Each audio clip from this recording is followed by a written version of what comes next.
বিদেশি যে সকল ফলগুলো বাংলাদেশের মাটিতে বাণিজ্যিকভাবে চাষাবাদ করে লাভবান হওয়া যায় বা উদ্যোক্তা ভাই বোনেরা লাভবান হচ্ছেন, তার মধ্যে কিন্তু অন্যতম একটি ফল স্ট্রবেরি। আপনারা জানেন আমাদের বাংলাদেশে কিন্তু স্ট্রবেরির বেশ ভালো একটি চাহিদা রয়েছে।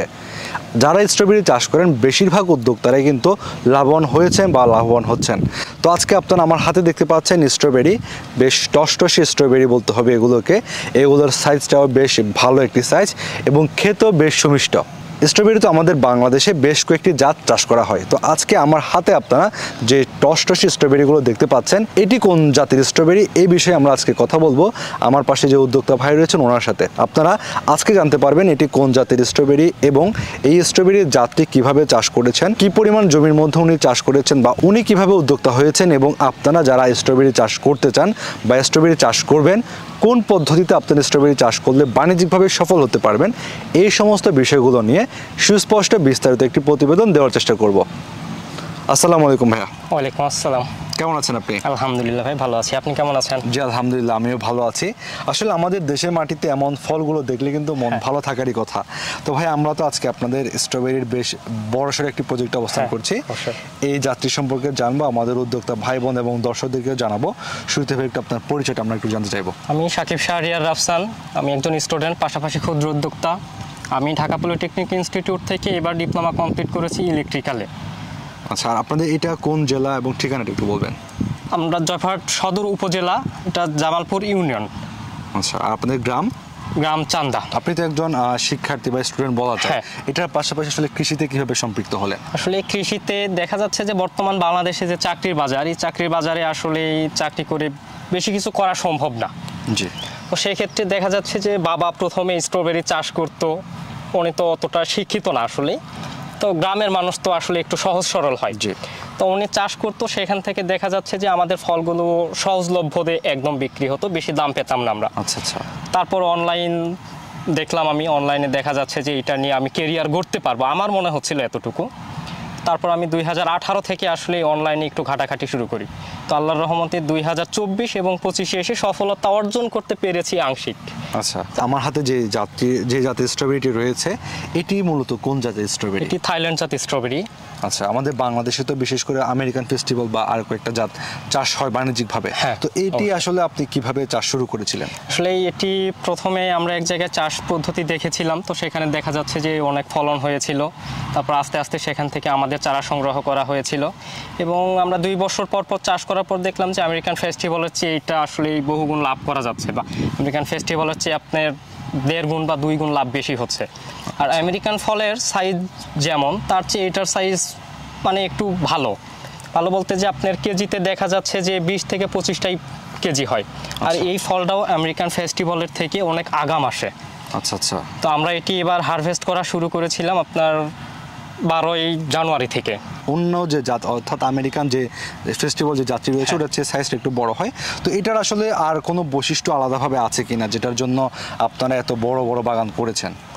আসলে এটার আলাদা কোনো বৈশিষ্ট্য বলতে যে আমেরিকান ফেস্টিভ্যালের তুলনায় এটার রোগ প্রতিরোধ ক্ষমতা অনেক বেশি।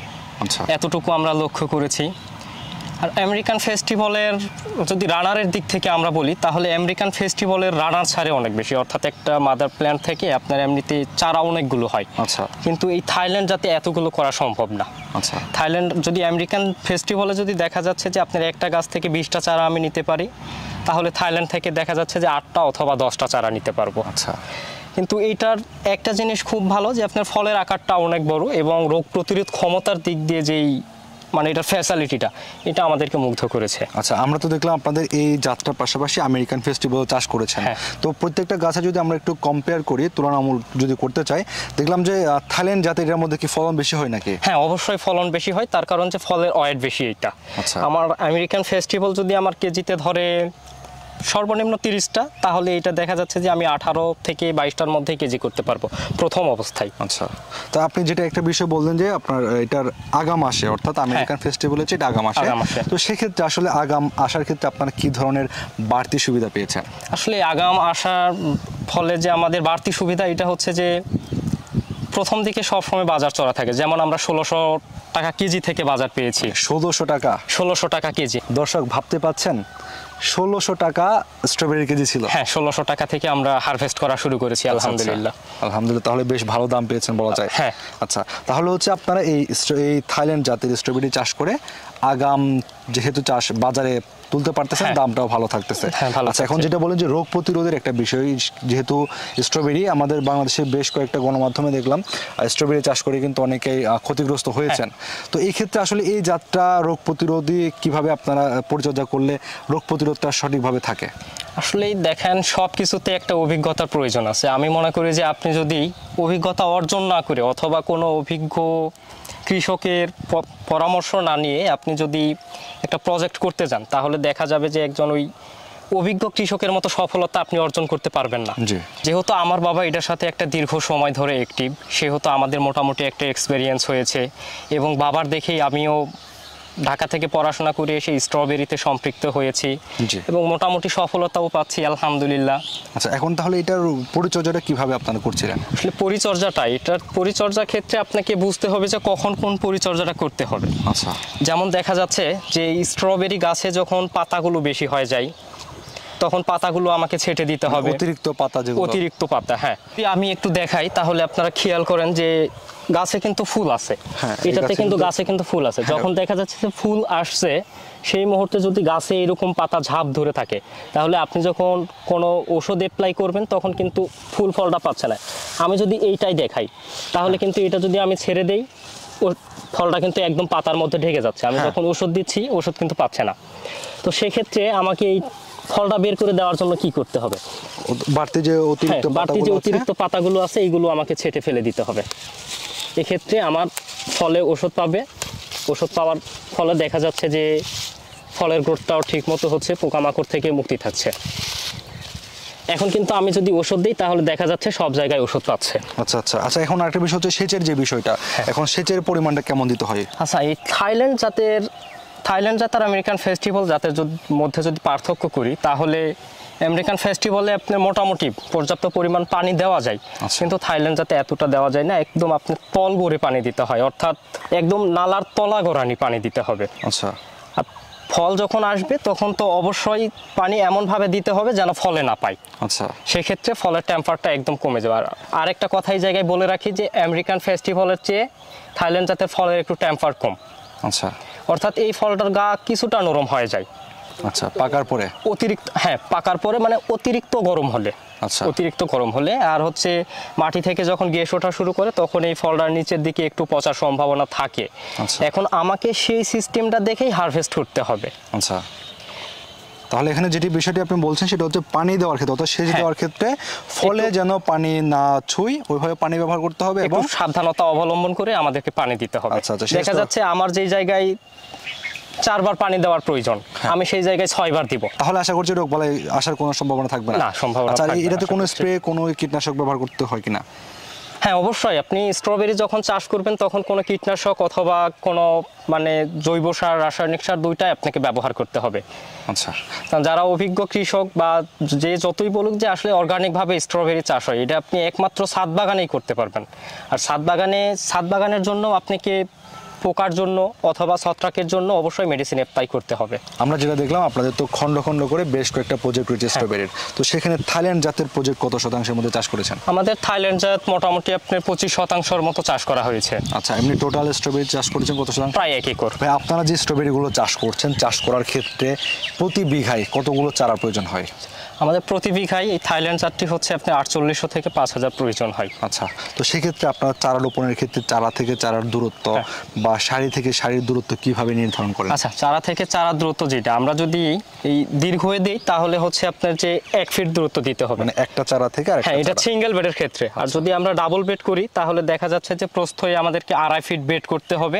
2.5 ফিট বেড করে আপনার পর্যাপ্ত ফাঁকা রেখে আমাদেরকে চারাটা রোপণ করতে হবে। অর্থাৎ আপনার দেখা যাচ্ছে যে প্রতি স্কোয়ার ফিটের কোণা থেকে একটু সরে সরে আমরা যদি চারাটা লাগাই তাহলে এনাফ। হ্যাঁ, কারণ হচ্ছে যে ফলগুলো আমরা যেগুলো দেখতে পাচ্ছি ফলগুলো কিন্তু বেশ ডালপালাগুলো ছড়াচ্ছে বা লতাটা বেশ ভালো লম্বা হয়। আর আমেরিকান ফেস্টিভ্যালের চেয়ে আপনার থাইল্যান্ড জাতের লতাটা একটু লম্বা হয়ে যায়, যার জন্য আমাদেরকে স্পেসটা বেশি রাখতে হয় যেন পানিতেও কোনো ক্ষতি না হয়। আচ্ছা আচ্ছা। আর যদি আপনার আমেরিকান ফেস্টিভ্যাল চাষ করেন সেক্ষেত্রে বিঘা প্রতি কেমন দিয়ে থাকেন?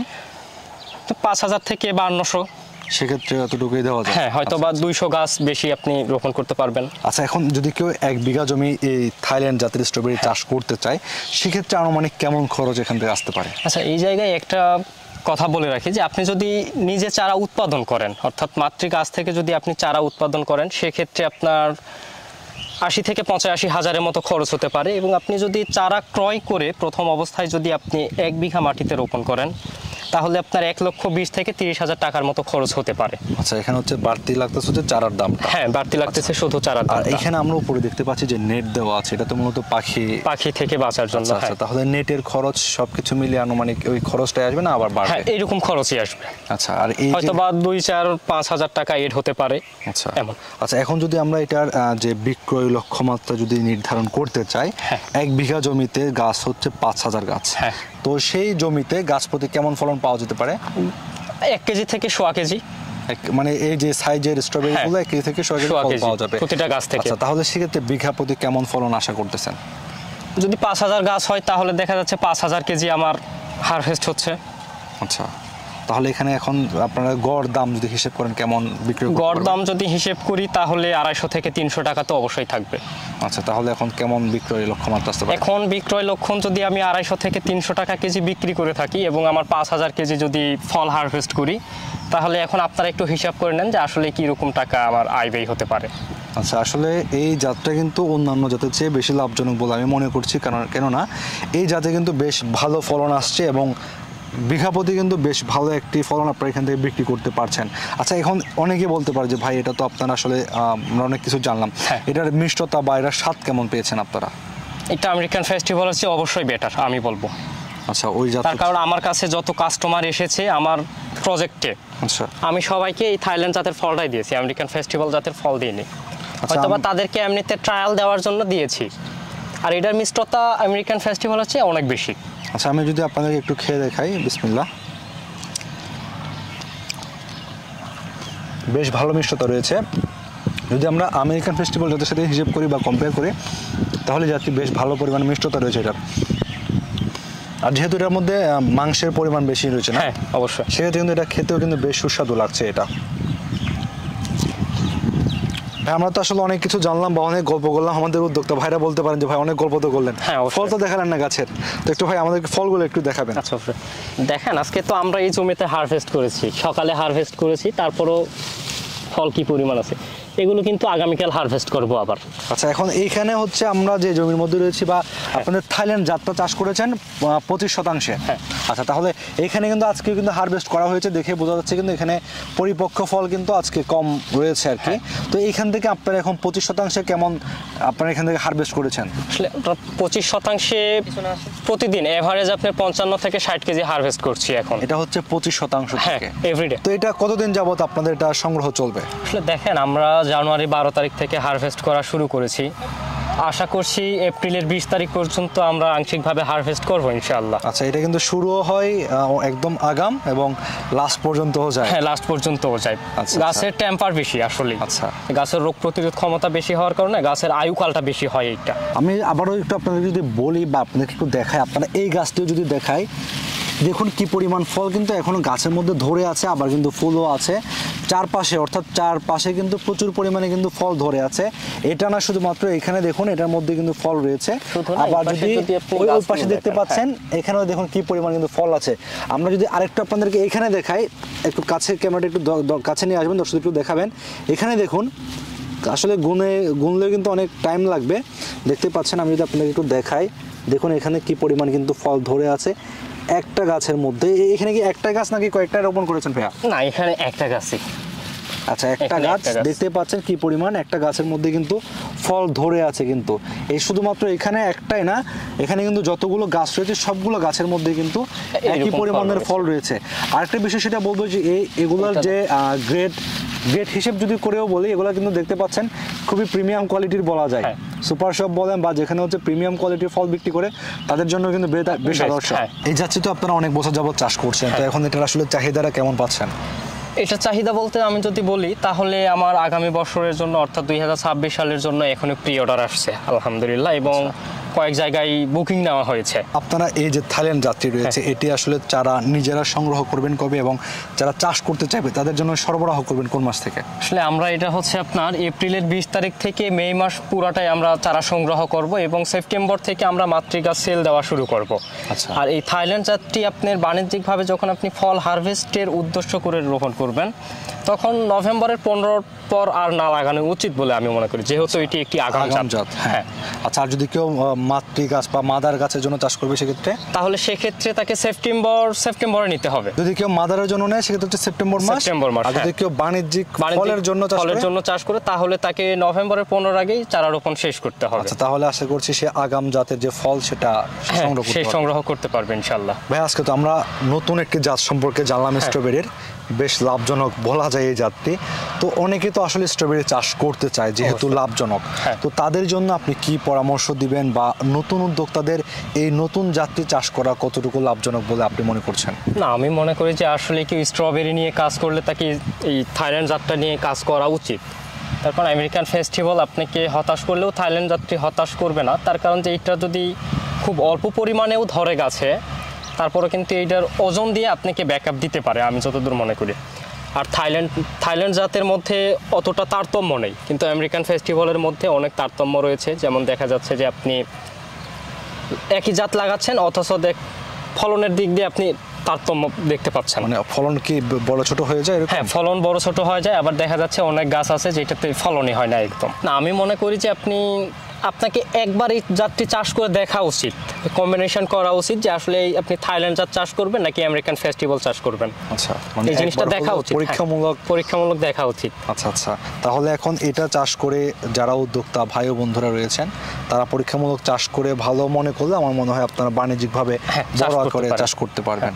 আচ্ছা, তো ভাইকে অনেক ধন্যবাদ, কেননা আসলে আমাদের এই জাতটি সম্পর্কে আমারও জানা ছিল না, তো এই জাত সম্পর্কে আমি জানতে পেরেছি, এবং এটার মিষ্টতা যেহেতু পরীক্ষা করেছি বেশ ভালোই রয়েছে। আপনারা আসলে যারা ওনাদের বাগান পরিদর্শন করতে চান বা যারা নতুন বাগান করতে চান, ভাই আপনাদের বাগানে পরিদর্শন করতে পারবে নাকি আর কোনো রেস্ট্রিকশন আছে?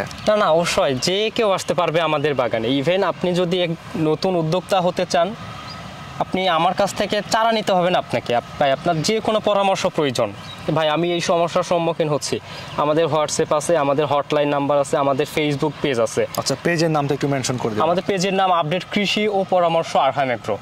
আচ্ছা, তাহলে হচ্ছে এগুলো আমাদের পেজ আসলে 3টা, আপডেট কৃষি ও পরামর্শ আরহাম এগ্রোতে আমরা অ্যাক্টিভ বেশি, এটাতে ফলোয়ার যদিও কম। আর একটা আছে আপনার আরহাম স্ট্রবেরি এগ্রো ফার্ম, আর একটা হচ্ছে ফার্মার বিডি। আমরা এই 3টা পেজ নিয়ে কাজ করি আসলে। আচ্ছা, তাহলে এই মাধ্যমগুলোতে যোগাযোগ করলে আপনারা চারা না নিলেও পরামর্শ দিবেন? হ্যাঁ, অবশ্যই। আচ্ছা, তো আপনারা যারা স্ট্রবেরি চাষ করতে চান, আমাদের প্রজেক্ট যেহেতু রয়েছে এখনো ফলন আছে, আপনারা সরাসরি এখানে এসে আপনারা প্রজেক্ট পরিদর্শন করে আপনারা নিজেরাও সিদ্ধান্ত নিতে পারবেন। তো আপনাদের সঙ্গে দেখা হবে পরবর্তীতে অন্য কোনো প্রতিবেদনে, অন্য কোনো উদ্যোক্তার সঙ্গে, অন্য কোনো বিষয়ে। সে পর্যন্ত সকলে ভালো থাকুন। আল্লাহ হাফেজ।